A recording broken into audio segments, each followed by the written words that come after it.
Greetings and welcome back to our videos on FQSR and ASR training. In this video, we're going to view the first few screens of the report and how to use them.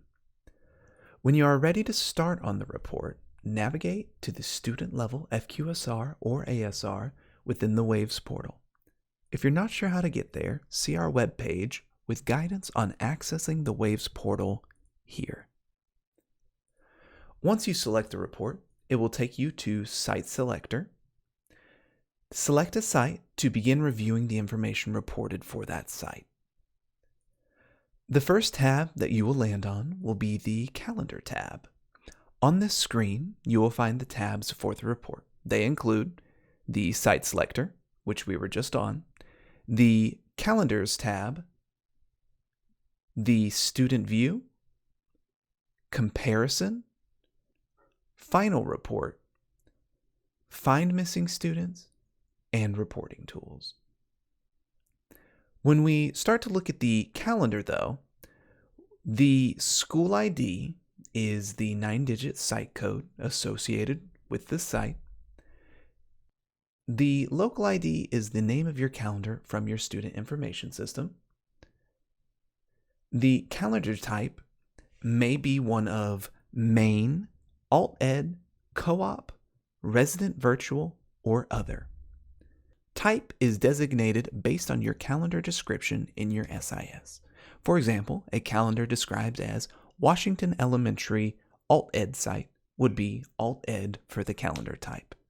More than one main calendar may be listed, but each would have to have the same days taught, professional days, and total days in session. Next, our calendar description is from the calendar summary object and is a brief note describing the calendar. The start date is the first day of the school calendar. Note that the days between the first day and first instructional day are not included in days taught, unless they are marked as professional or instructional days. The end date is the last day of the school calendar.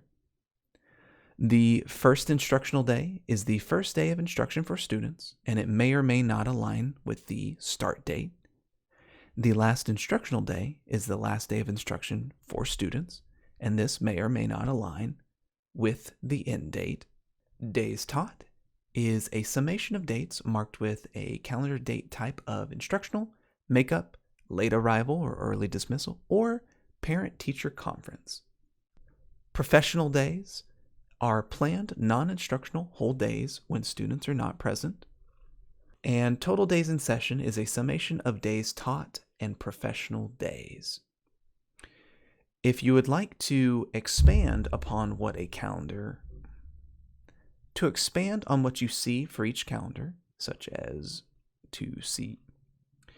if you would like to expand on what a calendar shows, you can select the plus icon on the left side of the calendar to view a little bit more about the calendar.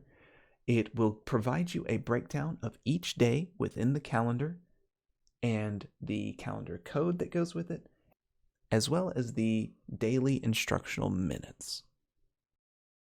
Don't forget that if you have any further questions or need further assistance, you can contact the State Aid Office or you can visit our report webpage. On our report webpage, you will find all of the information in this video, our other videos, and more compiled as a document that can be bookmarked for easy reference. Follow us to the next video for more information on this report.